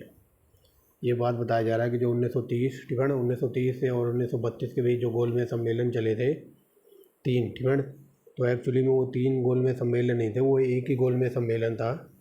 ठीक है, मान लो 30 तारीख को बैठक हुई। ठीक है, 30 तारीख को बैठक हुई, इसमें कोई डिसीजन नहीं निकला, तो उन्होंने कह दिया कल देखेंगे। ठीक है, अब 30 को फिर 31 तारीख होगी। ठीक है, तो ये एक गोलमेज सम्मेलन है, इसको काउंट कर लिया। और फिर 31 तारीख को जब ये मीटिंग करने के लिए बैठे तो इसमें भी कोई डिसीजन नहीं निकला, तो इन्होंने कहा छोड़ो कल देखेंगे 1 तारीख को। ठीक है, अब एक हो गया यहाँ पर 30 को और दूसरा हो गया 31 को, और तीसरा गोलमेज सम्मेलन हुआ था, यानी कि 1 तारीख को इन्होंने कहा चलो 1 को देखेंगे। ठीक है, तो ये गोलमेज सम्मेलन ऐसे 3 बताए जाते हैं, लेकिन वो हुआ एक ही था। ठीक है, क्योंकि 3 मीटिंग वगैरह हुई थी और इनमें डिसीजन नहीं निकल रहा था, तो इसी वजह से ठीक है इसको आगे बढ़ाते जा रहे थे। अब देखिए क्वेश्चन बढ़िए, 1930 से 32 की अवधि में भारत और ब्रिटेन के राजनेताओं की लंदन में हुई बैठकों में प्राय प्रथम, द्वितीय, तृतीय गोलमेज सम्मेलन के रूप में उल्लेखित किया जाता है। ठीक है, उनका उसी रूप में उल्लेखित करना गलत होगा। ठीक है, तो बताइए यहाँ पर देखिए आंसर नंबर डी। ठीक है, ये देखिए जो मैंने बताया ना, ये तीन अलग अलग सम्मेलन नहीं थे। ठीक है, ये 3 नहीं थे, ये एक ही था, बस वो डिले करते जा रहे थे। ठीक है, ये 3 सम्मेलन अलग अलग नहीं हुए थे, अपितु यह एक ही सम्मेलन की अवस्था थी जिनको 3 सत्रों में संपन्न किया गया। ठीक है, अब मान लो जैसे आपने बॉलीवुड मूवी तो देखी होंगी। ठीक है, बॉलीवुड मूवी में जो जज वगैरह होता है ना, ठीक है, तो वो 1 तारीख को उसका फैसला नहीं हो पाता, तो वो कहता है कोर्ट की कार्रवाई अगली तारीख को देखी जाएगी। अगली तारीख मान लो 10 दिन के बाद है। ठीक है, तो 10 दिन के बाद जब तारीख पड़ती है तो कोई फैसला नहीं होता, फिर वो कहता है इस महीने की लास्ट तारीख को देखेंगे। ठीक है, वो तीसरी तारीख देता है महीने की लास्ट। ठीक है, तो केस तो वो एक ही है। ठीक है, वो केस तो यहाँ से शुरू हुआ था पहली तारीख से, लेकिन उसका डिसीजन वगैरह नहीं निकल रहा था, इसलिए वो दूसरी तारीख दी, फिर दूसरी से तीसरी दी। ठीक है, बात वो एक ही है, केस वो एक ही है। ठीक है, लेकिन वो तारीख पे तारीख दे दे के बढ़ाया जा रहा है। ठीक है, तो वो घटना एक ही है। ठीक है, वही बात यहाँ बताई जा रही है। आई hope you understand very well and I hope you don't mind student. लेकिन यहाँ एसएससी की बात करूँगा मैं। एसएससी में एक क्वेश्चन ये पूछ लिया जाता है एंटोनियम और सिनोनियम में कि एडजर्न का मतलब क्या होता है। ठीक है, एडजर्न का मतलब पूछ लेता है। ठीक है, तो एडजर्न का मतलब होता है स्थगित करना। ठीक है, सिनोनियम एंटोनियम में कई बार पूछ लेता है एडजर्न का मतलब क्या होता है, तो इसका मतलब होता है स्थगित करना। जो कोर्ट वगैरह है, ठीक है, आपने देखा होगा बॉलीवुड मूवी में जो वो जज वगैरह होता है। ठीक है, तो कोई कार्रवाई वगैरह चल रही होती है, कोई डिसीजन पे नहीं पहुंच पाते, तो वो जज वो ठोंकता है और कहता है द कोर्ट इज एडजर्न। ठीक है, द कोर्ट इज एडजर्न, यानी कि कोर्ट की कार्रवाई स्थगित की जाती है। ठीक है, तो एडजर्न का मतलब होता है स्थगित करना। ठीक है, वो जज बोलता है ना द कोर्ट इज एडजर्न, ठीक है, तो उसका मतलब होता है स्थगित करना, कोर्ट की कार्रवाई स्थगित कर दी गई है। ठीक है, तो ये याद रखना, एसएससी में एंटोनियम सिनोनिम्स में कई बार पूछा है। आगे चलिए 28वां नंबर क्या कहता है भारतीय स्वतंत्रता संग्राम के संदर्भ में निम्नलिखित में से कौन दूसरे गोलमेज सम्मेलन में भारत की महिला प्रतिनिधि थी, तो ये थी एनी बेसेंट। दूसरे गोलमेज सम्मेलन में एनी बेसेंट और गांधी जी को भेजा गया था। ठीक है, आगे चलिए निम्नलिखित में से किसने गांधी इरविन समझौते को महात्मा गांधी को सद्भावना पुरस्कार कहा है। ठीक है, तो बताइए गांधी इरविन समझौते को, गांधी के लाभ को सद्भावना पुरस्कार किसने कहा है, तो ये एलन कैंपबेल और जॉनसन ने कहा है। ठीक है, ये देखिए इंडिया में तो ये 3 नाम बनेंगे, लेकिन अंग्रेजों का एक ही नाम है। ठीक है, अपने इंडिया में नाम होता तो एलन अलग होता, कैंपबेल अलग होता और जॉनसन अलग होता। ठीक है, बट क्या करें, अंग्रेजी नाम है, झेलना पड़ेगा। आगे चलिए निम्नलिखित व्यक्तियों में से किसने इरविन और गांधी को 2 महात्मा कहा था, इसमें वेरी वेरी मोस्ट इंपोर्टेंट लगा लो, ये सरोजिनी नायडू ने कहा था। आगे देखिए लंदन में संपन्न हुए गोलमेज सम्मेलन में भारतीय ईसाइयों का प्रतिनिधित्व किसने किया था, तो ये केटी पॉल ने किया था।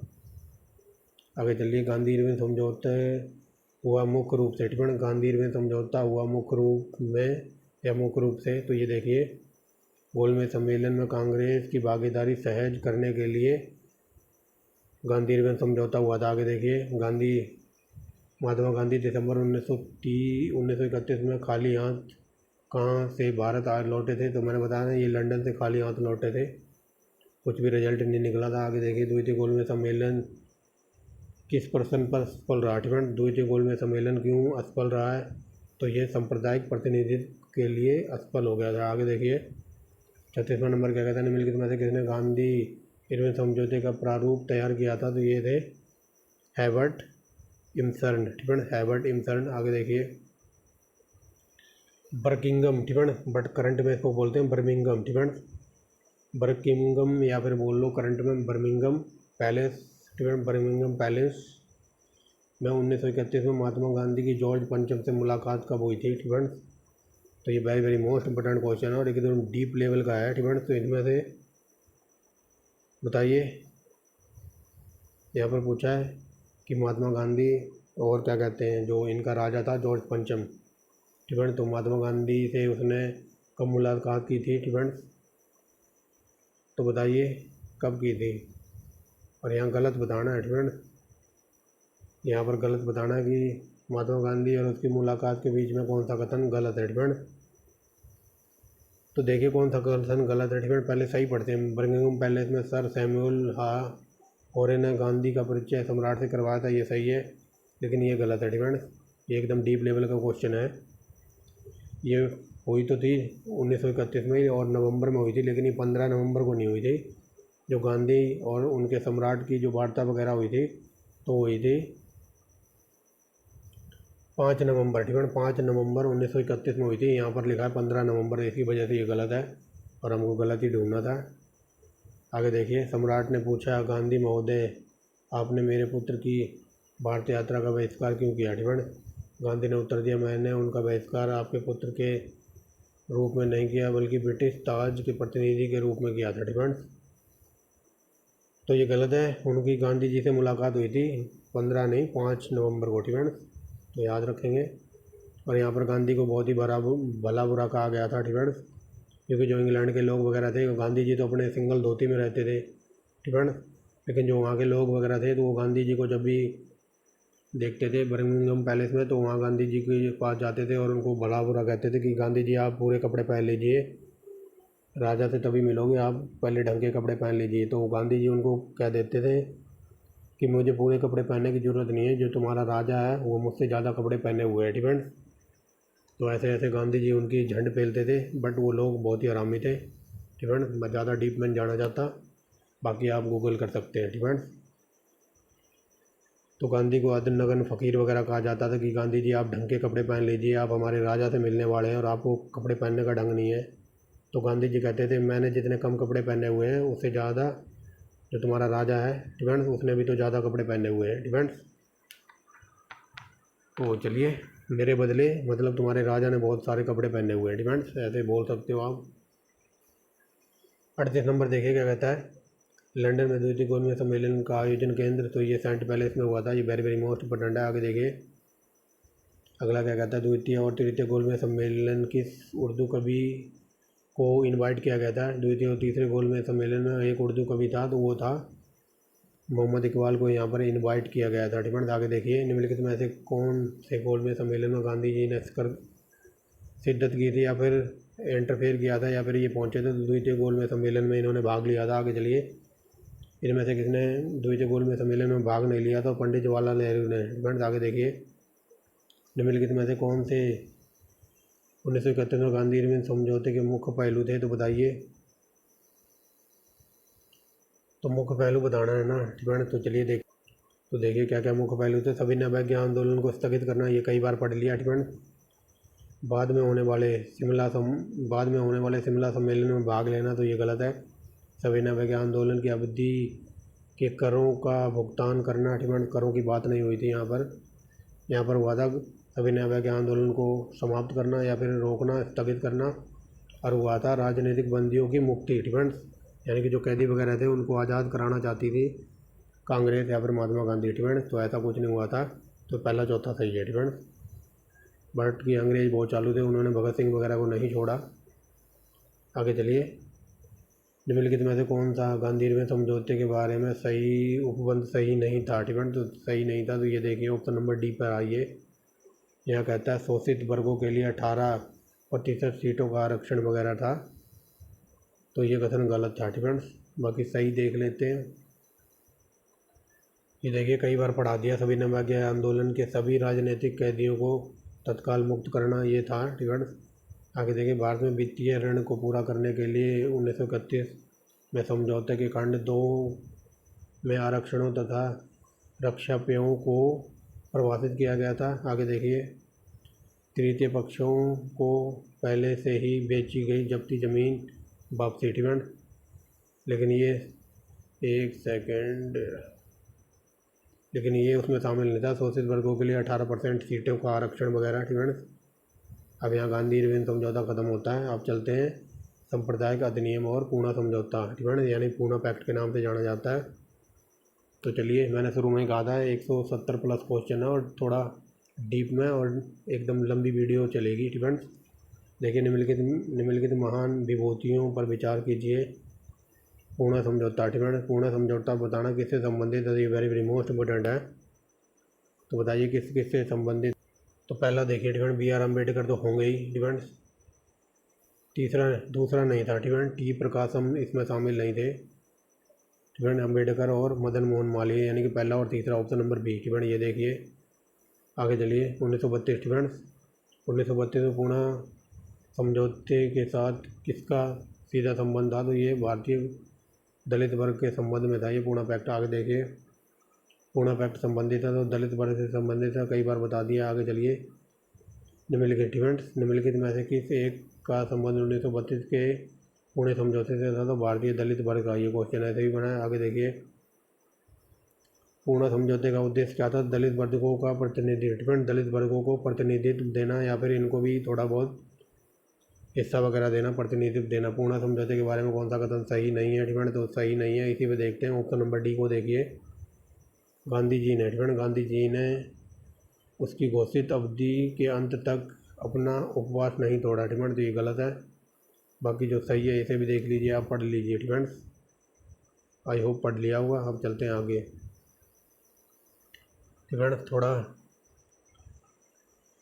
आप भी पढ़िए डिपेंड। 7वां नंबर देखिए क्या कहता है, अगस्त 1932 में रैमजे मैकडोनाल्ड ने सांप्रदायिक पंचायत के पहली बार एक पृथक निर्वाचन समूह बनाया था, तो ये था अछूतों के लिए डिपेंड। दलितों के लिए या अछूतों के लिए प्रथम बार जो पृथक निर्वाचन मंडल बनाया था, किसने बनाया था, तो ये रैमजे मैकडोनाल्ड ने 1932 में बनाया था डिपेंड। याद रखना, क्वेश्चन कहीं से भी पूछा जा सकता है। आगे देखिए 8वां क्या कहता है, क्योंकि 1932 में सामुदायिक अधिनिर्णय ने स्पष्ट भारत का वर्गीकरण राजनीतिक समुदाय में किया, उस समुदाय का नाम बताइए जिससे इस स्वीकार वर्गीकरण से हटाने हेतु महात्मा गांधी ने आमरण अनशन किया था डिपेंड। तो सिंपल वे में समझिए, महात्मा गांधी अनशन क्यों कर रहे थे, आमरण वो भी, तो ये कर रहे थे परिगणित जातियों के लिए डिपेंड। परिगणित जातियों को इस वर्ग से हटाने के लिए या फिर इनको दूर करने के लिए मांग कर रहे थे। आगे देखिए, पूना पैक्ट पर हस्ताक्षर महात्मा गांधी और अम्बेडकर ने हुए थे depend, very very most important. आगे देखिए, बी आर अम्बेडकर व गांधी जी के बीच एक समझौता हुआ था जो कहलाता है पूना पैक्ट, यानी कि पूना समझौता। आगे देखिए, निम्नलिखित में से कौन 1932 में ऐतिहासिक पूना पैक्ट में एक हस्ताक्षरकर्ता नहीं थे डिपेंड। बताइए पूना पैक्ट में हस्ताक्षरकर्ता कौन नहीं था डिपेंड, तो ये थे एम के गांधी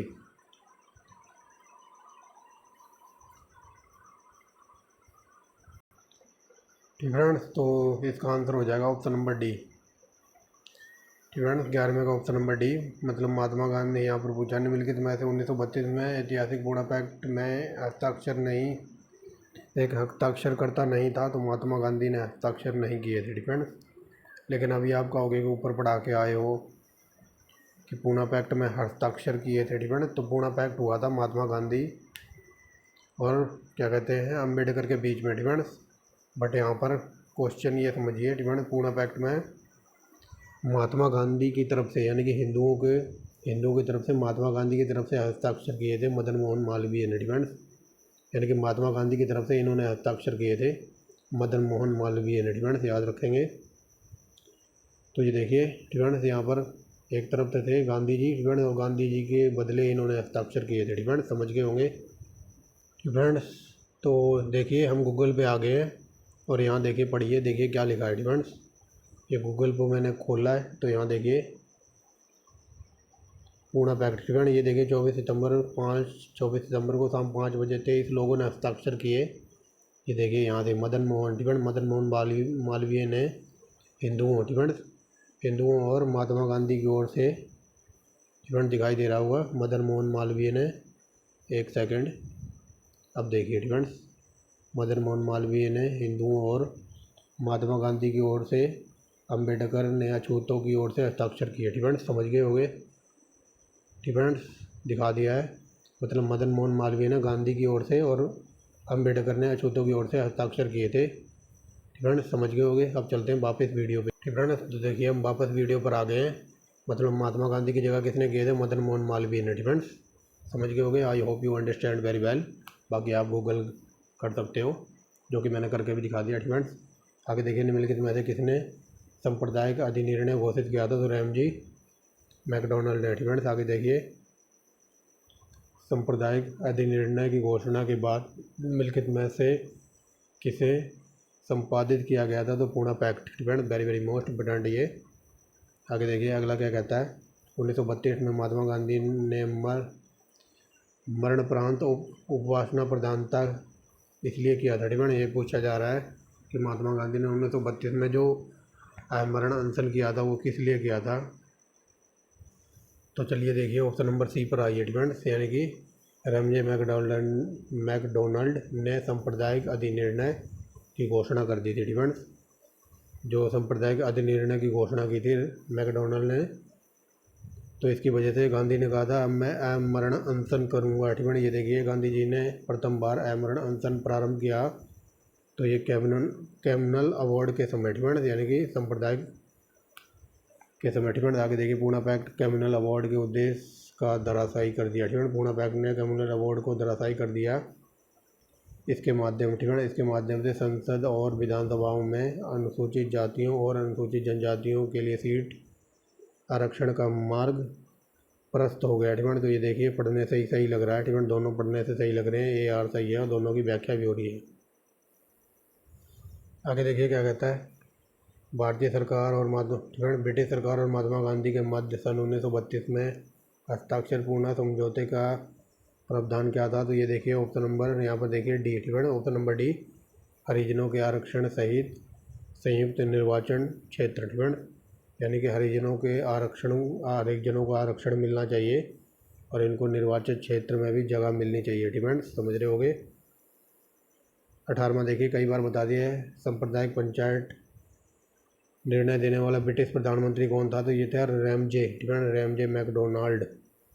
आगे देखिए मैकडोनाल्ड ने सांप्रदायिक पंचायत ने किस प्रत्यक्ष चुनाव और आरक्षित सीटों के लिए आवंटित नहीं किया था? तो ये बताइए बौद्धों के लिए डिफेंस। जो रैमजे मैकडोनाल्ड ने जो प्रत्यक्ष निर्वाचन थी और आरक्षित सीटें रिजर्व की थी तो उसमें मुसलमान थे, सिख थे, अनुसूचित जनजाति वगैरह थी, बट उसमें बुद्धिस्ट नहीं थे डिफेंस, यानी कि बुद्ध लोगों के लिए नहीं कुछ किया था इसने। 20वां नंबर देखिए सही दिखाई दे रहा होगा डिफेंस। 20वां नंबर क्या कहता है। निम्नलिखित में से किसने डॉक्टर बी आर अम्बेडकर पर यह कहकर आक्रमण किया कि अम्बेडकर को उदार ब्रिटिश सरकार द्वारा थोपा गया नेतृत्व प्राप्त हुआ था क्योंकि उनकी सेवाएं राष्ट्रवादी नेताओं में बाधा पहुंचाने के लिए आवश्यक थीं? तो ऐसा कौन कह सकता था इनको? तो ऐसा कहा था मुंजे ने डिफेंस, यानी कि डॉक्टर बी एम मुंजे ने कहा था ऐसा। 21वां नंबर देखिए क्या कहता है डिफेंस। 1932 में पूर्णा पैक्ट के बाद हरिजन सेवक संघ की स्थापना सेवक संघ की स्थापना हुई थी, तो इसके अध्यक्ष थे GD बिड़ला, यानी कि Ghanshyam Das Birla, very very most important है ये। आगे देखिए निम्नलिखित में से किसने कहा था कि महात्मा गांधी क्षणिक भूत की बातें धूल उड़ाते हैं लेकिन स्तर नहीं है? तो ये बी आर अम्बेडकर ने कहा था, वेरी वेरी मोस्ट इंपोर्टेंट। आगे देखिए सांप्रदायिक अवार्ड एवं पूर्णा पैक्ट में क्रमशः दलित वर्गों के लिए कितनी सीटें आवंटित की गई थी? तो ये की गई थी 71 और 147 स्टूडेंट्स। समझ गए होंगे स्टूडेंट्स। सांप्रदायिक अवार्ड वगैरह था या सांप्रदायिक था ठीक, उसमें 71 थी और पूर्णा पैक्ट में इसमें 147 कर दी गई थी स्टूडेंट्स। अब देखिए कांग्रेस समाज पार्टी का गठन स्टूडेंट, कांग्रेस समाजवादी पार्टी का गठन। तो आगे चलिए स्टूडेंट्स, बस 5-7 मिनट और रुक जाओ। पहला क्वेश्चन देखिए, 1934 में पटना में अखिल भारतीय राष्ट्रीय कांग्रेस समाजवादी की पार्टी का संयोजक कौन था? तो ये थे Jayaprakash Narayan. Very very most important. आगे देखिए अगला क्या कहता है, कांग्रेस को समाजवादी देने के लिए कांग्रेस को समाजवादी दिशा देने के लिए कांग्रेस के भीतर जिस दल का गठन हुआ तो उसका नाम था कांग्रेस समाजवादी पार्टी। कांग्रेस में समाजवादी को दिशा देने के लिए कांग्रेस समाजवादी पार्टी का गठन किया गया था इसके अंदर। आगे देखिए, वर्ष 1934 में कांग्रेस समाजवादी पार्टी का गठन किया था तो ये किसने किया था? तो ये कहता है जयप्रकाश नारायण और आचार्य नरेंद्र देव ने। आगे देखिए चौथा नंबर क्या कहता है, निम्नलिखित में से कौन समाजवादी दल का प्रमुख नेता था? तो Acharya Narendra Dev. Very very most important. आगे देखिए अगला क्या कहता है, जयप्रकाश नारायण किस पार्टी से जुड़े हुए थे? तो सोशलिस्ट पार्टी। याद रखेंगे। अब थोड़ा कलर चेंज करते हैं स्टूडेंट्स, बार बार एक ही कलर को देखते रहो तो इरिटेशन होने लगती है। छठा नंबर देखिए, कांग्रेस सोशलिस्ट पार्टी की पहली बैठक हुई थी तो पटना में स्टूडेंट्स। आगे चलिए कांग्रेस सोशलिस्ट पार्टी की पहली बैठक पटना में हुई तो 1934 में। Very very most important. आगे देखिए, निम्नलिखित में से किस भारतीय राष्ट्रीय कांग्रेस के अधिवेशन में जवाहरलाल नेहरू ने समाजवाद को भारत की समस्या की हल की कुंजी बताया था? तो हल की कुंजी बताया था लखनऊ अधिवेशन में। Option number B student. ये देखिए अगला क्या कहता है, भारत तथा विश्व की समस्याओं की हल की एकमात्र कुंजी समाजवाद में निहित है तो ऐसा कहा था जवाहरलाल नेहरू ने। स्टूडेंट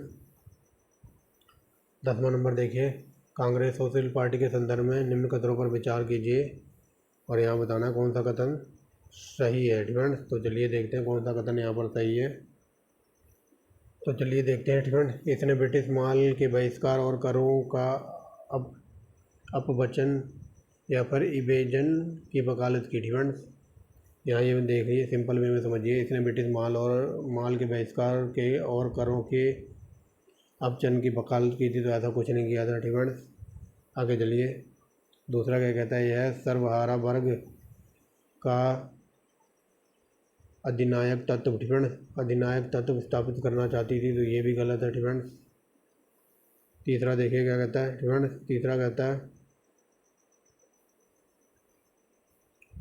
तीसरा देखिए क्या कहता है, इसने अल्पसंख्यकों तथा दलित वर्गों के लिए पृथक निर्वाचन मंडल की वकालत की थी। स्टूडेंट तो ये भी गलत है। स्टूडेंट ऐसा कुछ नहीं हुआ था यहाँ पर कांग्रेस सोशलिस्ट पार्टी के संदर्भ में। स्टूडेंट जो दलितों के लिए लड़ रहे थे तो वो तो लड़ रहे थे पूना पैक्ट के ऊपर। स्टूडेंट तो इसका आंसर हो जाएगा उपरोक्त में से कोई भी सही नहीं है। स्टूडेंट आगे देखिए, मैं एक ईश्वरवादी हूँ और गणतंत्रवादी हूँ और मुझे राजाओं और राजकुमारों में विश्वास नहीं है तो ऐसा कहा था जवाहरलाल नेहरू ने। स्टूडेंट आगे देखिए, समाजवाद का समर्थक कौन था? स्टूडेंट समाजवाद का समर्थक कौन था?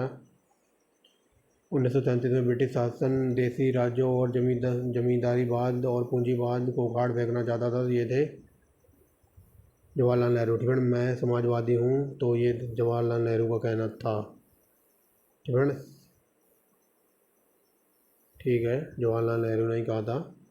आगे देखिए, बिहार सोशलिस्ट पार्टी का संगठन तो ये किया था, संस्थापक थे जयप्रकाश नारायण यानी कि जेपी जयप्रकाश नारायण। आगे देखिए 15वां नंबर क्या कहता है, भारतीय राष्ट्रीय कांग्रेस के किस सत्र में समाजवादी ढांचे को कांग्रेस द्वारा औपचारिक रूप से अपनाया गया था? तो ये था अवाड़ी का सत्र। स्टूडेंट आगे देखिए, निम्नलिखित में से किसे भारत में संप्रदाय का उच्चतम पुजारी कहा गया था? तो ये कहा गया था जवाहरलाल नेहरू को। स्टूडेंट 17वां नंबर देखिए, प्रथम अखिल भारतीय समाजवादी युवा कांग्रेस का सभापति कौन था? तो ये जवाहरलाल नेहरू थे। Very very most important. Loknayak. Student Loknayak ये वेरी वेरी मोस्ट इम्पोर्टेंट लगाओ, लोकनायक के नाम से जाने जाते हैं जयप्रकाश नारायण। स्टूडेंट तो ये थी आज की वीडियो फ्रेंड्स। अगर वीडियो अच्छी वगैरह लगी हो, जो कि बहुत लंबी वीडियो थी, ये बहुत लंबी नहीं, बहुत लंबी PDF थी फ्रेंड्स।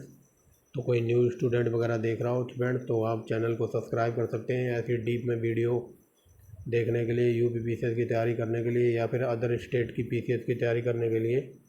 फ्रेंड्स आप हमारी चैनल पे आए हो फ्रेंड्स, कंटेंट वगैरह पसंद आता है तो आप एक लाइक कर सकते हैं, चैनल को सब्सक्राइब कर सकते हैं। देख लीजिए PDF कितनी बड़ी थी फ्रेंड्स,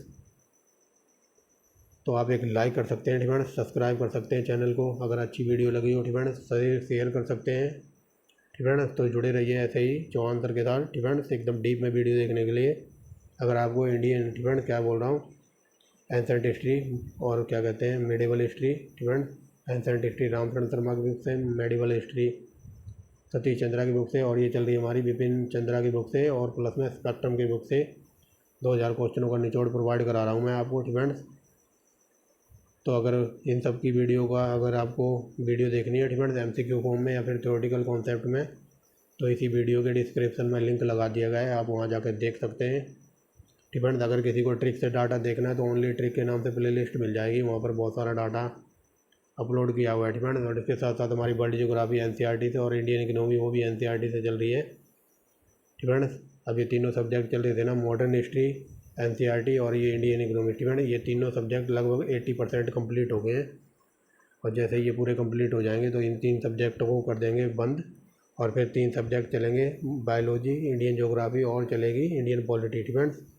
और साथ साथ में most important topic UP PCS के जो मैंने चालू किए हैं फ्रेंड्स, तो आप उन्हें भी देखते रहिए। उसमें 2 वीडियो बना दिए हैं, एक तो भारत में जितने लोक नृत्य वगैरह हैं जो एग्ज़ाम से रिलेटेड मोस्ट इम्पोर्टेंट है, उसकी वीडियो आज डाल दी है फ्रेंड्स। और दूसरी वीडियो थी जो भारत में जो राष्ट्रीय उद्यान या वन्य जीव अभ्यारण्य वगैरह है फ्रेंड्स, तो आप उनको भी देखते रहिए और जुड़े रहिए चौहान सर के साथ फ्रेंड्स। अगर आप थोड़ा बहुत सपोर्ट कीजिए, मैं आपसे कुछ भी नहीं कहता फ्रेंड्स, मैं और चैनल वालों की तरह ये नहीं कहता कि आप 1000 लाइव हो फ्रेंड्स, और लाइक है 200 फ्रेंड्स, पहले लाइक बढ़ाओ, वीडियो शेयर करो फ्रेंड्स, वीडियो को शेयर करके आओ, दोस्तों को लेकर आओ। मैं सिर्फ लास्ट में बोलता हूँ फ्रेंड्स, आपकी मर्ज़ी है, कर सकते हो तो ठीक है, अदरवाइज़ आर्टिकल 19 के तहत आपको लाइक करने का अधिकार है और डिसलाइक का भी ऑप्शन आपके पास है फ्रेंड्स, तो आप कुछ भी कर सकते हो, आपके ऊपर कोई बर्डन नहीं है, कोई फोर्स नहीं है फ्रेंड्स। आपने देखा होगा और चैनलों पे फ्रेंड्स, वो बार बार वीडियो रोक के बोलते हैं पहले लाइक करो, लाइक बढ़ाओ, शेयर करो, ये करके आओ, वो करके आओ, तो वो अपने बस का नहीं है। अपना बस का है A1 क्वालिटी का कंटेंट प्रोवाइड कराना। अगर आपको कंटेंट बढ़िया लगे तो आप एक लाइक कर सकते हो, अदरवाइज़ डिसलाइक का ऑप्शन भी है आपके पास फ्रेंड्स। तो I hope you understand very well and I hope you don't mind. So मिलते हैं नेक्स्ट वीडियो में फ्रेंड्स। तो thanks for watching the video and wait for next video.